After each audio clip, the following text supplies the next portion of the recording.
So here's a really probably wanting to be a quick update. Probably won't be knowing me. I did a very quick update to my lighting trucks, my lighting vehicles. And the only thing I did was basically is I put in a connector at the back so you can daisy chain the vehicle. So one of these guys can just drop off these lighting standards, these lighting portable spotlights to wherever they have to go. I mean, I'll probably also just keep the other one there. But I don't know if I went into too many details about the actual build in the last video.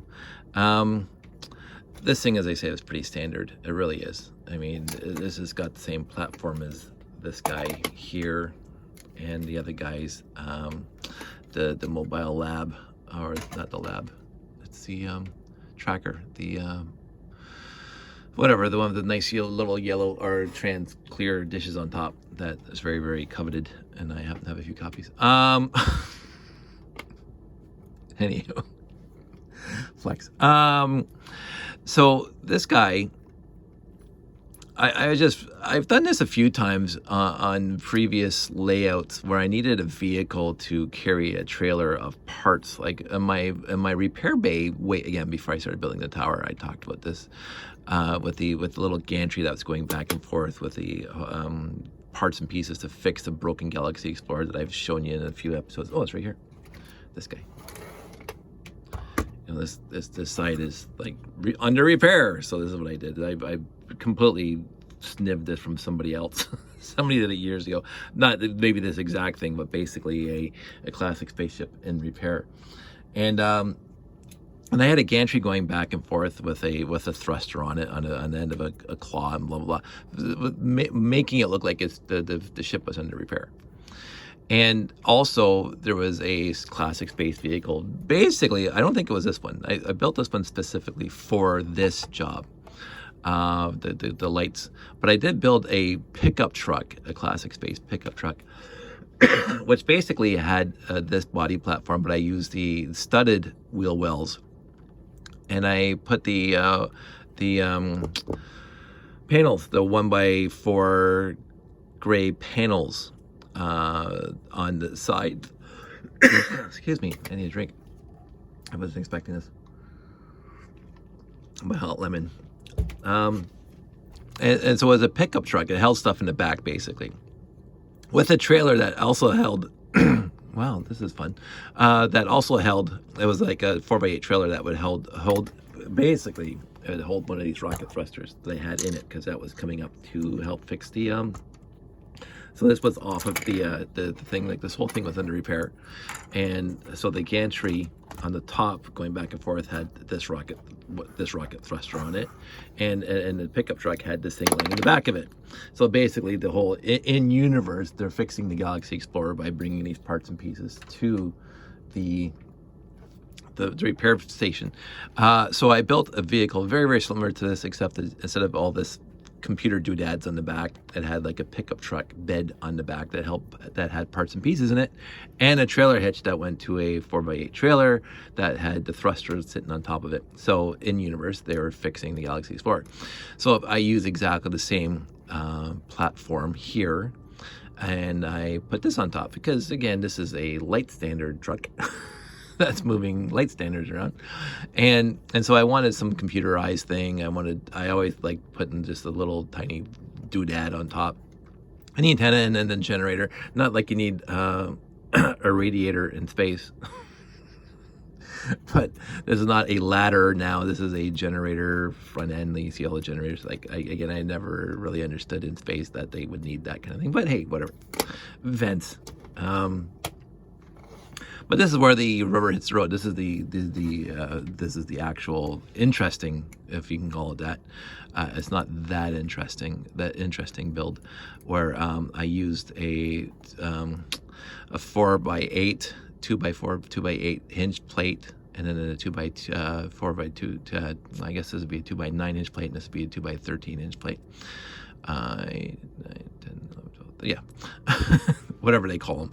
This is a short one, this is a long one. and as I said, originally I just had one of these big hinge plates going across just like this guy, right? And then the light standard was on this piece when it went up. So the lights when they were down were up here, and they would go up, and then they would shine. But the only problem is that could only be basically 8 studs to here where the lights were, and that was too low for me because you're shining into it instead of down on top. Let me just tilt this thing. You're shining into it instead of down from the top. So I needed to make the light standards higher, and this is what I came up with last night, was just to add an extra hinge plate. And originally I just put 2 of these, one going to the front here and one going up, and just and the problem is that I had to put these pieces on to keep the wiring nice.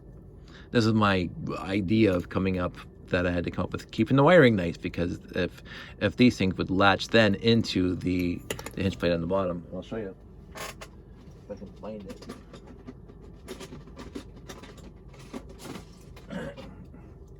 Because the 2x8 hinge plate instead of the 2x4 hinge plate. Wow, this thing is stuck. The 2x8 hinge plate has studs all the way across, whereas the 2x4 hinge plate has this nice, so nothing gets stuck there. And you know, so, and there's an empty gap here now. So if this was here and this came down, these 1x2 handles would sometimes connect in here and stay on here instead of on where I wanted them to stay, which is up here, right? So I substituted, and it weakens it, quote unquote, weakens it, because having this thing go to the front was really cool, right? And it had like a 2x2 plates, round plates here. So it added more doodads, greebling, whatever, to it. But in order for these things to stay here, I had to remove that 2x8 hinge at the bottom, because this thing comes down to there. And you can tile this up. You can get to a place where this is tiled up to here. I'm not going to bother right now. I might put something on top of here. I did put something on top of here originally with a 2x2 tile on top. It just looked clunky when it was up in the up position, having this thing up with a tile on top. So I'm still on the fence whether or not, because this gap is here, whether or not in universe that would be something that they would have as having some sort of support here. But it is strong enough as it is to just do that. Now you can't press down here because it'll pop off, but you can press here because there's strength all the way down, supported all the way down to the bottom. But here, there's this gap here. So you press down there, you're gonna pop something off. And so, but in the end, who's gonna press down there besides me and being stupid and forgetful?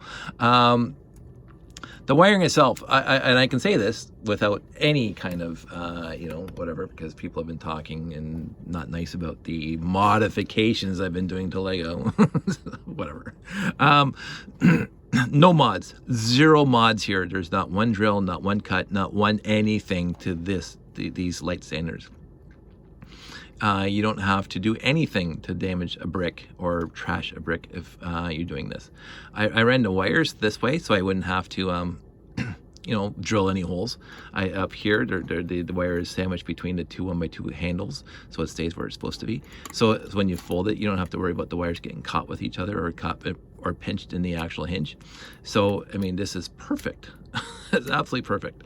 In the back here, they just go through the octagon, then through the axle hole in the octagon, and then I use the 3 stud light blade, I guess, inverted dish. And then I use the 2x2 white inverted dish inside because lights have white behind them. And you just push the light through. So again, no drilling, no nothing. There's been no mods to this whatsoever. And this piece in the back, so this is a wire jumper plate that you get off of life lights. It has the ability to basically, let me get the battery box. So I always have a battery box for these tests. And so it takes a 1 connection to 2 connections. So right now I have 2 lights up there, which works perfectly well. And I wasn't planning this, by the way. I wanted 2 lights because all my spotlights had 2 lights, right? So I wanted that. I wasn't thinking about using this piece at all. I thought I was going to solder these wires together and have them come off on one so I could plug it in. But this worked out so much better. I'm going to say that. This worked out so much better. And my big issue, and the many changes that this thing, the many iterations that get here, that this thing underwent, was basically to figure out how to get this piece secure enough to stay in the vehicle, right? And I tried many things in the middle to hold it in place, and because it does have. Let me just get you one. If I have that bag right here, hopefully I have one in here. I have my bag of Rob Hendricks life lights, parts and pieces. So this is basically what that thing is. This is exactly the same thing. So it has these little things that fit on the studs. The problem is that, so it's flush with the top of the stud. It doesn't go up to the next stud. So when you do this, and you put this piece on top, for example, let me just quickly mock this so you can see what I'm talking about. If you do this, this doesn't hold this thing in place. Well, it doesn't pop off here. It was popping off in there. So this one is okay. It's a little bit of wiggle room, which is fine, which is what I expected, because they're not going to make a circuit board as thick as a plate. They're really not, and Rob's not going to make you a circuit board as thick as a plate. But this is good, actually. I don't know why this wasn't working in there. I was trying to do that in here in the middle to hold this thing in place, but it kept on coming out. So probably my bad building. It doesn't matter. It's working now. It doesn't matter. I like it better here because I want it on the back because that's where the wire is. The wire just plugs into the back. I don't have to take this thing apart to get access to the connector. The connector's right there. And so this piece, this Rob Hendricks jumper piece, worked out perfectly well, and I cannot complain at all about how wonderful it worked out. And where I put it, so you got the studs on the bottom holding it in place. I got a 2x2 plate there between the wheel wells, and then I got a 1x2 to get up to the hinge. But the hinge comes down, as we all know. The bottom of the hinge is lower than the rest of the plate, and of course, if you are as old as I am, and even if you're younger, you've always had to build around that. Like if you're putting this hinge into anything, you always have to take into account that this whole thing can't be put on a flat base plate, because this thing is going to interfere because there's studs going to be interfering with that. So you always have to make a 1x2 divot, a void wherever this thing is going to be. Which then helps out here because basically the round part comes down to the stud below it. That is like there. So this thing fits perfectly in here, will never come off. And I'm very happy with that. And then the wires are not stretched. Right? When I was here, the wires had to come back down on this little tangent here. Now the wires don't come to here. Right? They're coming straight along the path of the uprights now. So, and they're out of the way when this thing folds up. Look at that. Like you cannot. I'm so happy with this. Like for such a little build. I may, because I did this up here with the 1x2 handles to run to one wire. It won't fit both wires in the void between the actual 1x2, the actual handles will not fit through. Two wires will not fit through. That's why I did down here with the 2 wires. It just basically holds this thing in place. I did not have to put this one here, but I needed something to stop the wire from popping out the bottom. So, I don't know. I like that. It was easy to build, easy to make. Rob Hendricks life lights worked perfectly well, and then it's completely adjustable in what you want to do on your layout. So again, you turn the light, boom. But using these newer type 1x2 clippies, you can just swing the lights wherever you want to point them, so they can point at different directions. Now this one does not have the variability of the lights themselves as these guys did, because I can just go up and down here to point them up and down, right? And then they still have the variability back and forth. This thing, you're basically tilting the whole thing up and down. Again, it's fine. In the end, I wasn't going to put another hinge, a little hinge here on letting these things, because then you can just go like that and point it down. Done. I can't complain about that, right? So, but anyway, it does give an overview, and you saw the video yesterday on my YouTube channel. It does give a nice overview of the base plates, of the crater plates, when it's on the crater plates. So for a quote-unquote quick build, I mean, I've had this idea for years now, and I've actually had this thing on the layout, not lit up, but on the layout before, driving somewhere. And again, in university, the idea was it's driving somewhere. But I never really got comfortable with actually trying to wire it in to the layout, because it never worked well for me. Again, when this little jumper from Rob Hendricks was in the middle here, I'd have to take this thing apart to plug it in at a show. I had to take it apart because this little connector here was quote unquote buried in here, right? How do you get access to that without taking it apart? And that was just bothering me so much until last night when I'm just looking at the back end, and I'm saying, wait a minute, I just move it to the back. Just move it to the back and all my problems go away. Now you see it more, in universe, well, not in universe, but at a show, you'll see that this is not Lego and it's sticking out the back. But who's looking at that when the whole thing's set up like that, right? Who's actually looking at that? You're not really noticing this piece now, especially since I put the additional hookup in the back. You're not seeing this. Now, whether or not I fill this thing in with plates, I don't know. That's, again, to be determined. Right now, I do like the symmetry between the front and the back, that the studs are here and the studs are here. So this is one straight line right across. If I start adding stuff on top of here in the back, it reinforces it. Not that it needs reinforcing, but is it going to detract? I don't know. There's color me undecided. We'll have to see. But right now, even if I don't use a lit layout, there's no lights out, and I just put this thing on the layout as is, people will see exactly what it's supposed to do, right? It's a light standard. It's a portable spotlight standard. It's not akin to 2001 again, and I keep on coming back to one of my favorite science fiction movies of all time, 2001, when they're EMA-1 digging in a hole in the moon, and they have all the light standards during where the excavation was.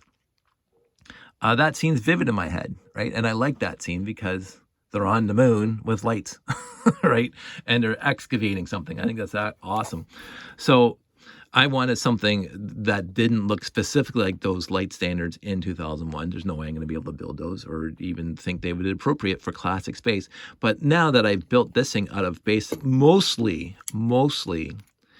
era-specific classic space pieces, 1x2 handles, the hinge plates, the connectors.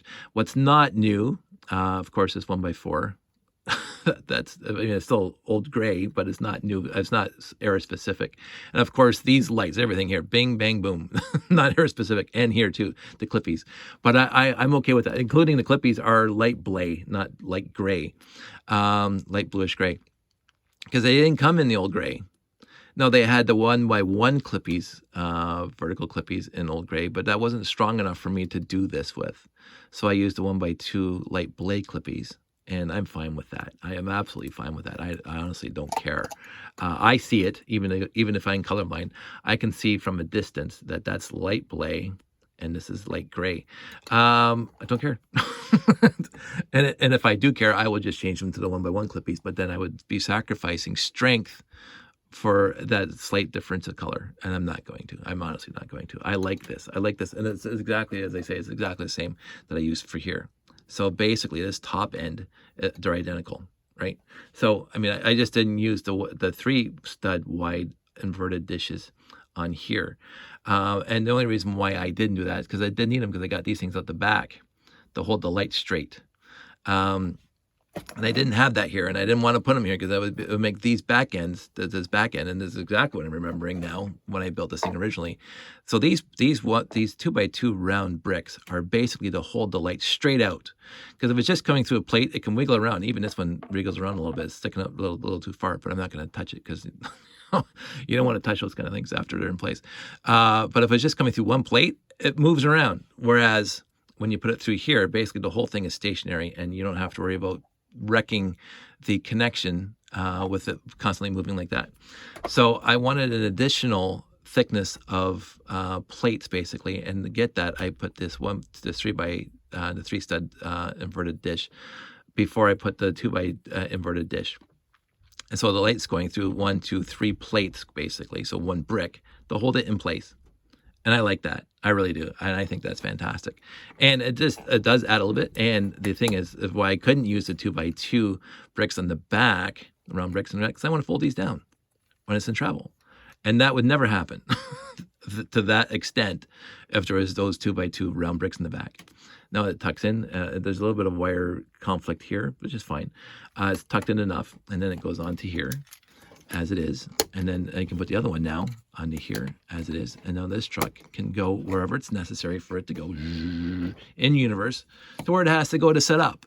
So if you have on this base plate here, you have like a rocket launch, like this thing's doing here, or you have a mineral investigation, like expedition or archaeology, whatever it is. Um, the lights show up. Hey, the lights are here. We can see what we're doing now. Right? And the guy drops them off here, right? And then he drops them off over here, right? In the back, and then they come up all the way up there, and then like, and again, in universe. And all of a sudden you have one light standard here, and then you have, again, in universe, you have the lights. And now your site, whatever the site is for, is well lit, right? I think it's a value added service to a in-universe classic space layout.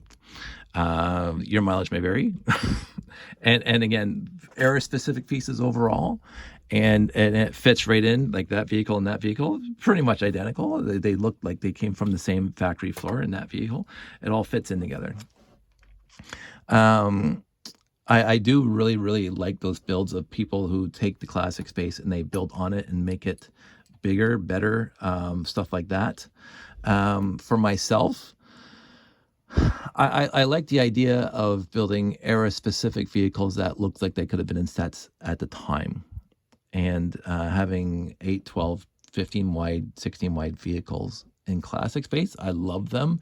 We'll call it neoclassic space or whatever. I appreciate those layouts. I appreciate those builds. I appreciate like the Megacore Magnetizer or whatever. Something that's stupid big. Even the 6950, stupid big.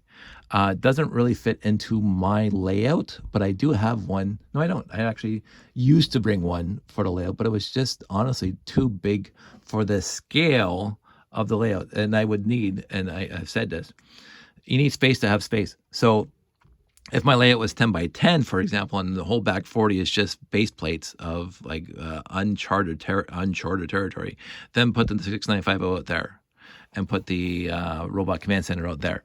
Like have a temporary base of operations away from that thing, the tower and stuff. Because when you put the 6950 in on top of a road plate, it takes up the entire road. So again, in universe, it's almost even the all-terrain vehicle is a little. Do I have one here? I do have one here. Of course I have one here. What am I talking about? Even the all-terrain vehicle, which I do use in these layouts, because I usually park back here because you need a temporary command center, right? And that thing is dropped off, and so again, in universe, this thing comes out and it's sitting there and it's doing the communications back to the head office, quote unquote. That's awesome. And then so this thing is parked off the base plate over there somewhere, right? I want to light that up, by the way. That's a whole tangent. Light that up too. But having a mobile command center like that sitting here is a good idea. But the all-terrain vehicle on top of a road base plate, it looks stupid because it takes up the entire base plate. I mean, the entire road. Those base plates, those road base plates, classic space, are exactly the same as town when all vehicles were 4 studs wide. So when you get at least a 10 stud wide vehicle, like the all-terrain vehicle, and even no, this one's not complete. My complete ones are put away. I didn't have another green canopy. But even this guy, 6 studs, well, 8 studs if you count the wheels. I love him, and he's actually in, and so he's part of my ad hoc for the mineral explorations, but not in town. It's like having a tank in town on the highways. You don't do that because tanks are out of scale, unless that's part of your mock and your like in-universe story. But I always try to separate the big vehicles from the small vehicles in my layouts, because the small vehicles are just maintaining the existing infrastructure. They drive around the roads. If you have big vehicles, they're out there exploring and where the buildings aren't. So that's just something I think about, and it's not written in stone. But having some of my hot lemon. What else was there? Or something else? There we go. Get this guy down here. So basically, right now I have 2 ad hoc layouts for this area. One of them is a rocket launcher, and I didn't go out and I didn't grab all the parts for all the vehicles for the rocket launcher, because I do have the 886, I think it is, the one with the radar dish in the back. I have a few of those, and then this guy, and even the tracking, which I can't believe I don't have here. I must have put it in storage because it's one of my favorite sets ever. No, I do not see it. I do not see it, which bothers me. I'm sure it's in the well, I know it's in the bin in the garage where I have. Let me get this thing. Pull that out. So I have the tracking. I think it's tracking, mobile tracking for this guy. So I have 3 or 4 things with radar dishes on it tracking the launch of the rocket. So that's one ad hoc layout for this. And you can see some of my old videos. And then what happens is that everything gets removed for the next show. And then you get all these guys. I'll take these guys out because they're just whatever. And then you get this guy that I made, and you get this guy, and you get this guy, and you get the other diggers and stuff. And there's minerals. There's a hole of minerals here, and they're basically excavating it. So that's the other ad hoc that I have right now that needs to be lit. So I have, and of course the all-terrain vehicle. It's in both because you still need a temporary command center. So I have 2 main ideas that I've already done for this area, except now I have to build a crater for this area and just drop it down for the minerals. I did that years ago in older layouts. But I do want more, and one of them is going to be a crashed 918 and the hazmat team. So, and then whatever vehicles are necessary for that. So, and and if other people have other ideas of what to do with this, this crater for ad hoc for different shows, because I don't want it to be the same. I do like changing things up, and since the rest of the layout basically is standard, you're not changing the buildings. They're kind of where they have to be. This is my one area where I can put at each show something completely different and change it up. Right now in the box and storage, I have the vehicles for both setups, the minerals as well as the rocket launch, and that's where they are. That's why I'm pulling out. These are just my spares that I have in my room here that I leave on display for shows like this. But so the other idea is, as I say, the Crash 918 and have the hazmat team here and the rescue rangers and whoever else is. I mentioned rescue rangers because we talked about it yesterday on Jeff's stream, so it's in my head. I guess. But the emergency response vehicles that I can start building and blah blah blah. But if you have other ideas as to what at any given show, I have 3 or 4 different ideas of what I can drop down here. And even if it's just a one-off thing, and we do it one time for one show, when we start doing shows again, drop them in the suggestions below. Drop them in the comments if you have other ideas. But right now, whatever we drop here, it's going to be lit, even if there's a lights out, because I have these light trucks. so I'm happy with them now. I am very, very happy with them now. In the end, it does take, on these kind of things, it does take me a long time to get to the point where I say, oh, now it's done. And overall, this is done, and this is done. I don't have to change these things anymore. Now, this was done far before this one. I just modified this one again this morning. So this has been constant for a couple of years now. But now I'm very comfortable with what it is and what it does and how it looks and how it works and how it's going to perform at a show. The one thing I was thinking about, and I just remembered it now, but I was thinking about it before I started this video, is some sort of outriggers. I don't know if that's necessary for light standards. I know that if it was a people lifter, I would have to, for safety, because I work with safety officers, have to have some sort of outriggers on it to stop it from falling over. But right now, so this is, let's put this right in the middle and move everything else. Right now, if it's vertical, it's fine. You tilt a little back, it's going to fall backwards, right? So, but why would the lights be tilted backwards anyway? They shine that way. So do I actually have to worry about, do I actually have to worry about outriggers for the lighting? If vertical, which is as far as they would go in universe, they wouldn't tilt backwards at all. So the 90 degrees to straight up and down, perpendicular to the ground, and then tilt to slightly forward to shine down on whatever they're shining down on. So I was thinking outriggers would possibly be a waste of time, but I still like the idea of trying to figure out how I would put outriggers on there that would look like they're supposed to be there. And right now I haven't come up with anything. So I might, future tense, figure out how to put outriggers on this thing. But until then, I think it's perfectly fine. So, and if I'm worried about it falling backwards, if I ever show where it has to be put, now it won't, you can put, it's not going to go anywhere, right? So just leave the vehicle on it. But I think overall, they get dropped off, they get set up. They're like just at a county fair where they have the big huge spotlights, floodlights on a county fair. I think that is perfectly acceptable, and I think that's perfectly acceptable there. And even if you saw the video from last night, you can see that it does light up the area very, very nicely. So 4 lights, two light trucks. I think that's perfectly acceptable. I'm not going to build another one. I don't think I need 3 for here, and I can't think of anywhere else in the layout where I would actually need them.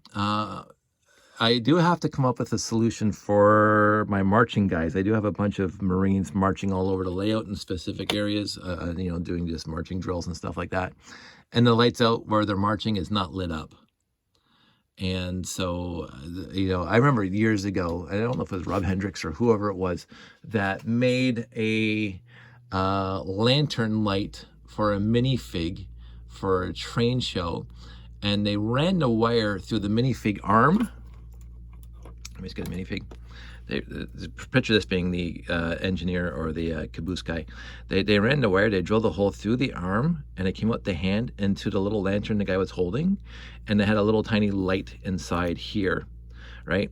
So I'm going, I have none, zero, not even if you offered me $1 billion. I have no way myself of doing that kind of minute, small-ish work. I have no, I'm a hack when it comes to this stuff. I have no motor control that would allow me to drill a hole all the way through the arm to run a wire to the guys. But I was thinking a flashlight, right? Or a visor helmet, like a spotlight on the guy's helmet. There's no way I can do that. Other people have. They've lit up the miners' helmets. I think that's utterly fantastic. I can't do that. If you want to talk about modifying minifigs, you're drilling holes all the way through the minifig to run the wire down. I would have no qualms about doing that myself. As you can see, I have no problem modifying bricks. But my point is that I would make a hack job of it. And you would be able to see the hack job, like the modified. I would wreck a minifig straight up. So there's no way I'm doing that. So I have to come up with a solution for the little tiny areas on the layout where people are walking or doing something. And it's not like I need a solution, because even if I don't, they're fine. There's enough light on the layout when everything's said and done that you'll be able to see them in a lights out. So I'm not going to worry about it too much, but it crossed my mind. Like, this thing is done. This area is now lit up. And I have to now finish lighting up other landing pads. I think I got 5 left. And then I'll be done that. And then I'll put it together and see what I have. But I can almost guarantee there are specific areas in the layout that are still going to be slightly dark. There's going to be the general light pollution across the entire layout, because everything else is going to be lit up. But there's going to be some corners and some quadrants of the layout that are not lit. And I'll figure that out. Now, what I can do is, because there's a train track going through the entire layout, is I can just draw power off the train track using the train track connectors and just dropping a spotlight here and there and everywhere. But I think that looks stupid, because even the spotlights have to have a purpose. So if I just drop a spotlight in the middle of a base plate that's doing nothing except people walking, it's like, dropping lights off in the middle of a forest. Like, why? So it's more ideas I have, more concepts, more fun things to think about in universe. How does this stuff work in universe? And not to go off on a huge tangent, because I know how much you guys love that. When Jake, Pete, and I started making Lego Wars, we built that cardboard moonscape and had to put, you know, the Beta 1 and the 6971 on there. And the rest of it was just basically moonscape made out of cardboard. The rest of the entire 5x10. So we used, basically, we set up a spot that had an area for 4 base plates, 2x2. Made it flat because the rest of the moonscape wasn't flat. So we made that specifically flat for this, the Beta 1 and the 6971. And that was fun. But I even started thinking back then, no, we had the huge fluorescent overhead, and we had actually a couple spotlights that we got borrowed to light up the, and you can see when the spotlights, when you watch the movie, you can see when the spotlights were on and when the spotlights were not on. And we just worked off the fluorescent, and it's jarring now. So we were kids and we had a lot of fun. That was the important thing for us. We were having fun. That's all that mattered. But you can actually tell when we were using the spotlights and when we were just using the fluorescents. And but we had to write the story. So I mean, I wrote all the stories for Lego Wars. You know, the good guy, bad guy, what happens with the conflict, blah blah blah, rise and escalation, and then the denouement at the end. But you start thinking in universe, what would be appropriate in universe, what would work in universe, and then you, not that I'm telling you anything that the writers don't already know, but when you're writing a story, fiction, nonfiction, or a fiction story, things have to make sense in the universe that you're talking about.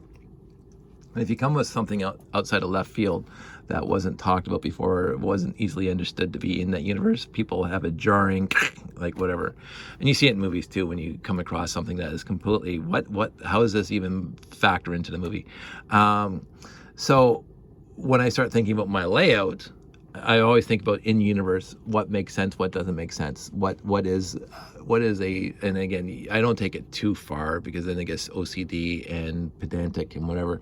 But one of my main things at the beginning was how do minifigs in universe get from one floor to the next floor, right? Because a lot of stuff in Lego historically, they never talk about that. They don't, because the back end's always open and you move the guys around, right? The hand of God is the HOG, as we used to call it back in the day. But in universe, if these guys are walking around doing their jobs, which is right now launching a rocket, put the rocket back. So they're launching a rocket. So these guys are gone now. I'll talk about that at some point. So these guys are gone, and whoops, timber. Wouldn't have happened, I was still connected, and I need, well, that's fine. So I don't have all the other things. So these guys are launching a rocket. So what do they need to launch a rocket, right? In universe, what do they need? Well, they need a mobile command center, maybe. They'll need a tracker, so the mobile tracker is always there. A couple other things, there's radar dishes, the 886 or 885, whichever one has a radar dish on it. And so I bring those, and they're all, and you have to put them in where it would be appropriate. Like, you're not going to put the guy back here, right? Like, he's right behind the rocket. It's kind of a stupid place for it. So I start thinking in universe, like, where would they be? What would they be doing? You know, this is pre-launch and whatever, and you got the guy out here with the countdown and whatever. And so this could lead into a story, right? And a lot of people have made picture books, and a lot of people have made movies, like me and Jake and Pete, and you tell a story. And so for me, every time I set up the layout, every single time I set up the layout, there's a story. And it's not a well-defined story, but it's not just random thing, not just dropping things randomly on base plates, because that doesn't work for me, because it has to make logical sense in universe. And so I've had help in the past where people just start dropping this here and dropping that there, and you know, they fill up the space plate completely with 17 different sets. And I love that too. I really do. It's not like I'm admonishing that. I love that. I love when I've been doing a lot of Instagramming lately, and this was again the tangent. A lot of Instagramming, and I'm coming across all these people that have huge, massive layouts in their basement or in their house or wherever it is, and they're just chock full, like a town layout or a seaport or whatever, even a train, and they have absolutely, the table is completely filled with sets and mocks and whatever, and it's just absolutely gorgeous. And I love the details, and I love all that stuff. But when I'm doing a show at at whatever, if I'm doing a display at a show, first of all, I don't want to bring all that stuff. I mean, I could. Someday I'm going to bring all my stuff at a show and just set it all up across a bunch of tables. But my classic space layout, I want to be not empty. I don't want it to be a ghost town, but I also don't want it to be like somebody, as I kept on saying, throwing up, and then you have like everything piled, piled, piled, piled, piled, piled, piled. Like seriously, I could do this all day. This is with my arms raised right now. and so like no, and of course I'm gonna bring this down because it still says Lego Man LM. This is Jake. This has not been apart since the movie. So you know, and I can park these things all over the layout and just park them, and I can even organize them so they're like this. They're all nice and OCD me, and then put them all in the same direction here, like this, and on display like they're in a band or a parade like that. So we can do that. Like sure, now they're all pointing in one direction. Sure, absolutely. But in universe, who's going to do that? They're working. These guys are working. They are doing something. And this doesn't work for me for a show that shows off the display. Now, if you're just doing it as a like when I show my go-karts and you just put them on display in the half circle or in a line or whatever, that's what that's for, right?